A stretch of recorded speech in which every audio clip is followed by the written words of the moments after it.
Bonjour, bonne et heureuse année à vous tous. Je suis très content de vous retrouver encore une fois. J'avais hâte de continuer ma série de vidéos et de vous saluer aussi en vous souhaitant une très bonne année. Nous sommes dans la suite, dans la troisième vidéo de ma vie en tango et nous sommes dans l'année 1996, en tout début d'année. Ma partenaire Cynthia et moi et tous les gagnants de tournois bonaerenses, nous sommes partis en Italie pendant une semaine et c'était le voyage, la récompense que nous avions obtenue. C'était une expérience magique de connaître ces pays et de pouvoir danser le tango argentin dans un pays étranger. C'était une grosse fierté pour moi de pouvoir partager, on va dire, ma culture dans un autre pays. Au retour de l'Italie, quelques mois plus tard, nous avons décidé d'arrêter de danser avec Cynthia. Une des raisons, c'est que moi, j'ai commencé à grandir et ma partenaire était de plus en plus petite par rapport à moi.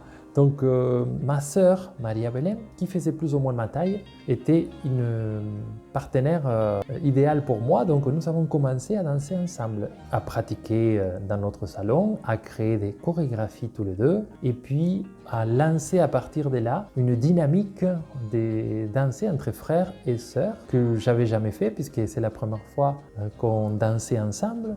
Ça s'est passé très bien, on ne se disputait pas, on s'entendait très bien. Voilà, vous savez qu'entre frères et sœurs, souvent c'est pas évident, mais nous on s'entendait très bien. Nous sommes partis cette année-là à Buenos Aires pour découvrir les milongas porteñas et nous avons découvert une milonga très typique qui s'appelait Cochabamba 444. Cochabamba, c'est le nom de la rue et 444, c'est le numéro, donc l'adresse de cette milonga. C'était une milonga de quartier assez populaire, organisée cette milonga par Mingo Pugliese et c'était vraiment très très intéressant de voir les porteños danser le tango. À ce moment-là, il n'y avait pratiquement pas de touristes, donc c'était vraiment que les locaux qui dansaient et des gens de tout âge confondus, des belles façons de danser. Chaque couple était différent de l'autre. Nous sommes allés aussi au Club Almagro, dans le quartier Almagro, avec le DJ Félix Picerna. Félix Picerna, c'est un DJ reconnu dans le milieu du tango argentin, un des plus connus, et il avait une particularité. À l'époque, il passait la musique avec des cassettes qu'il rembobinait avec un stylo. Mais ce qui est particulier, c'est que plus tard, avec les nouvelles technologies, les CD, les ordinateurs, lui, il a continué, fidèle à lui-même, avec ses cassettes et il avait un charme dans sa façon d'animer les soirées parce qu'il parlait au micro, chose qui ne se faisait pas beaucoup à l'époque. Je crois que c'était peut-être le seul DJ qui faisait ça. Il animait la soirée avec des petits commentaires un peu rigolos et c'était une façon aussi très spéciale parce que dans ses choix de musique, souvent, il mélangeait parfois un tango d'un orchestre avec une valse d'un autre orchestre. Souvent, il avait quelque chose d'assez original dans sa façon de musicaliser, mais ces milongas étaient à chaque fois un succès et les gens étaient très contents d'aller chaque fois qu'il mettait la musique. Cette année-là, la danseuse Mora Godoy, qui est une danseuse très connue dans le milieu du tango argentin. Elle a fait un grand spectacle qui s'appelle Tanguera. Elle a été la partenaire d'Osvaldo Soto. Son frère, c'est un danseur très connu aussi qui s'appelle Horacio Godoy. Donc Mora Godoy, qui était aussi une des danseuses référentes pour moi, qui faisait partie des plus importantes ou des plus prestigieuses danseuses, est venue à La Plata, la ville dans laquelle j'habitais, pour faire un stage technique pour femmes, un stage de tango. Et elle a voulu faire une démonstration dans le cadre d'une milonga et comme elle n'avait pas de partenaire, elle m'a demandé si je pouvais danser avec elle. Vous imaginez, j'étais comme ça, très très nerveux et anxieux du fait de pouvoir danser avec, pour moi c'était une star, donc c'était très spécial comme expérience et très enrichissante. Cette année-là, nous sommes allés prendre des cours à Buenos Aires avec Graciela González et Pupi Castello, deux maestros de tango très très réputés avec de grandes qualités humaines, mais aussi énormément de talent et beaucoup de choses à transmettre. C'était vraiment génial d'aller dans les cours de Graciela et apprendre la technique avec elle. Elle donnait des cours techniques femmes. Et moi, j'allais dans les cours techniques femmes, même si j'étais le seul homme dans un groupe de filles, et j'apprenais énormément aussi. Et j'étais ravi de faire partie de ces cours. Et Pupi, qui était un ami de Graciela González de longue date, a accepté de nous donner aussi quelques cours particuliers. Et c'était génial parce qu'il te montrait, il te disait « Vas-y, fais ça, fais ci, fais ça, regarde, regarde ». Donc il fallait vraiment être très observateur pour capter les petits détails des mouvements qu'il nous transmettait. C'était vraiment génial. Avec ma sœur, on dansait de plus en plus ensemble, on créait des chorégraphies avec assez de facilité finalement. Et un jour, nous sommes allés dans la chaîne ATC, qui est l'équivalent de TF1 en France, une chaîne argentine qui est diffusée dans tout le pays. Nous sommes allés nous présenter et demander si on pouvait participer en tant que danseur dans l'émission Botica del Ángel ou Botica de Tango. Je ne me souviens pas exactement le nom. C'était une émission qui était animée par Vergara Leumann, qui était un présentateur très connu en Argentine. Ils ont accepté de nous accueillir. Nous étions allés avec Marcela et Guillermo, qui avaient été nos professeurs, et ils ont accepté qu'on danse. Donc on était parmi les stars de Buenos Aires, c'est-à-dire tous les chanteurs connus, les musiciens connus, des grands artistes du tango qui faisaient partie de cette émission parce qu'il y avait de la musique en live, ils chantaient. Et nous, on faisait partie des danseurs qui étions derrière à danser. Et c'était très enrichissant, très inattendu pour nous de nous retrouver dans cette situation-là. Il y a une anecdote que j'aimerais partager avec vous. Lors d'une de ces émissions-là, à la fin d'une séquence, on coupe et quand on arrête de filmer, Vergara Leumann, le présentateur, il vient nous voir et nous dit « Vous avez tout ruiné, vous avez ruiné la séquence ». Alors nous, on était tout petits, on avait 15 ans, 12-15 ans. Ma sœur, elle avait 12, moi 15 ans, et on ne comprenait pas pourquoi on avait ruiné la scène. Mais en fait, on dansait derrière les artistes et ça ne lui avait pas plu, alors que c'est ce qu'on faisait à chaque fois, hein, dans chaque scène. Bon, bref, c'était une anecdote assez rigolote pour nous. Mais à partir de ces jours-là, on s'est dit, bon, on ne revient pas parce que je pense qu'il est un peu fâché contre nous. Donc on n'est pas revenu dans cette émission-là. Alors en 1996 aussi, nous avons vécu une expérience assez particulière que j'aimerais vous partager. Nous avons créé un spectacle qui s'appelait Juventango, dans lequel il y avait 2 musiciens, bandoneon et guitare, 2 chanteurs et 2 couples de danse, Marcel et Guillermo, et ma sœur Maria Belén et moi.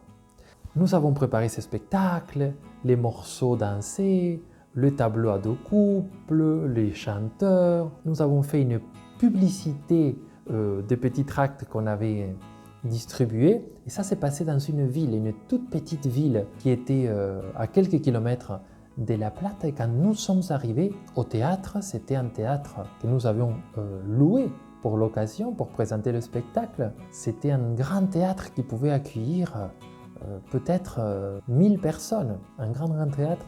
Et la ville, elle était toute petite et surtout quand nous sommes arrivés, on n'a vu personne dans la rue. Je me rappelle qu'on avait notre acte et on se disait comment faire la pub pour que les gens viennent au théâtre. Imaginez, nous sommes arrivés le jour même sans avoir fait aucune publicité avant et en lançant les tracts dans la rue, on imaginait que les gens viendraient nous voir le soir même. C'est quelque chose d'assez étrange, notre démarche. Donc, on était très optimistes, il faut dire. Nous avons jeté les tracts dans la rue et ils volaient dans la rue et personne ne passait, personne ne les récupérait. Et quand le soir est arrivé, nous nous sommes tous préparés, bien habillés, les musiciens, les danseurs, les chanteurs, on était tous prêts à entrer sur scène, un peu stressés. Le spectacle commence. À la fin du premier morceau, nous entendons et on s'est dit, il n'y a personne. En fait, il y avait 5 personnes. Imaginez un théâtre qui peut accueillir 1000 personnes, seulement 5, qui faisaient partie des élèves de Marcela et Guillermo. Donc vraiment, on n'était pas nombreux, c'est le moins qu'on puisse dire. n'était pas nombreux. Et lors de ce spectacle-là, quand on dansait, à un moment donné, il faut dire qu'il n'y avait pas les moyens, il n'y avait pas d'éclairage non plus. À un moment donné, la personne qui nous éclairait, elle était un peu stressée, elle a appuyé sur un bouton, elle a éteint l'éclairage sur scène et elle a allumé l'éclairage public. Donc on voyait la salle vide avec 5 personnes qui regardaient et la scène dans le noir total. Bon bref, c'était une expérience qu'on n'oubliera pas, et très atypique, qui sur le moment était un peu difficile à vivre, parce que ça fait très très long, un spectacle d'1h20 à peu près, quand tu as 5 personnes qui te regardent, mais après ça a été quand même une belle expérience. Cette année-là, on m'a proposé de faire partie d'un groupe de danse classique dans la ville de La Plata pour faire le rôle du casse-noisette. C'était le ballet de danse classique de la ville de La Plata qui avait gagné le tournoi Juveniles Bonaerenses l'année précédente. Et les filles, un groupe de danseuses, elles avaient une énorme qualité de danse, elles étaient très douées. Et j'ai accepté parce que, vous imaginez, j'avais fait un voyage en Italie, magnifique, d'une semaine, car j'avais obtenu ce prix-là avec les tangos argentins. Je me suis dit, pourquoi pas le tenter en danse classique, puisque si ces filles, qui sont très très bonnes danseuses, gagnent le prix, je partirai encore en Europe. Alors je me suis lancé. Je n'avais aucune idée de danse classique, bien sûr. Je me suis lancé et je suis allé assister aux répétitions. Je commençais à prendre mon rôle de partenaire. Bon, franchement, c'était les filles qui faisaient tout le travail. Moi, je faisais juste un bras, une jambe par-ci. J'accompagnais, mais je ne faisais pas grand-chose de technique, car je n'avais pas les connaissances pour le faire, bien sûr. En tout cas, nous sommes arrivés en finale et nous avons gagné la finale. C'était inespéré pour moi de gagner et de partir en Europe 2 années de suite. En plus, cette fois, c'était en Espagne le voyage. Donc, ça me permettait de connaître un autre pays. J'étais super content. Vous voyez, c'était une année assez spéciale, pleine des moments un peu inattendus, un peu bizarres. C'était vraiment une année particulière. Alors en 1996, cette année si particulière, si spéciale, nous avons été choisis pour intégrer un ballet de danseurs jeunes pour une feria autour du tango, un grand événement autour du tango qui s'appelait Tango Mundo à Buenos Aires. Dans un salon d'exposition, ils avaient monté une scénographie de Conventillo de Buenos Aires. C'était vraiment super beau. Il y avait une scène, il y avait un espace pour le cours de tango. Et dans cet espace qui s'appelait Tango Mundo, qui a duré pas loin de 2 semaines, voire plus, les gens pouvaient venir tous les jours, car c'était ouvert pratiquement presque toute la journée. Ils pouvaient venir prendre des cours, voir un spectacle sur scène, voir un spectacle sur la scénographie qu'ils avaient montée du Conventillo, avec des danseurs, des chanteurs, des musiciens très très connus dans le monde du tango argentin. Il y avait des stars. Et nous avons eu la chance de partager ces ballets avec d'autres danseurs qui aujourd'hui sont devenus danseurs aussi professionnels, comme par exemple Mariana Montes, Lucas Galera, Andrés Sautel, Pablo et Mariela, Janina Fajar. Il y a plein d'autres danseurs qui sont devenus professionnels et des danseurs assez reconnus dans leur métier. Nous avons eu l'honneur de partager la scène cette année-là avec Alberto Castillo, le chanteur, avec Alberto Podestá, un autre grand chanteur, et avec la fille d'Osvaldo Pugliese, Beba Pugliese. Quelle expérience magnifique pour nous d'être à côté de tous ces grands artistes du tango. C'était une expérience fabuleuse. Et comme on était avec d'autres adolescents un peu comme nous, on partageait des moments ensemble, on rigolait, on jouait, on dansait, et puis allez, on avait un peu de temps pour se reposer, et puis aller s'échanger pour un autre morceau, par une autre chorégraphie, un autre tableau. C'était vraiment fabuleux de participer dans cette feria qui s'appelait Tango Mundo. Voilà les amis, que vous dire de plus? C'était une année très très chargée, une année dans laquelle pour moi le tango est vraiment devenu ma passion. Je vous avais dit en 95 que je commençais à devenir accro au tango et en 96, ça s'est confirmé. J'étais déjà sur mon chemin qui était tout tracé. Il fallait juste marcher, marcher, marcher. J'étais vraiment très motivé et avec toujours l'envie de progresser, de m'améliorer et de continuer sur ce chemin du tango. Merci de m'avoir écouté, d'avoir suivi cette vidéo. N'hésitez pas à mettre un j'aime si ça vous a plu et de vous abonner à ma chaîne. Je vous embrasse et vous dis à bientôt.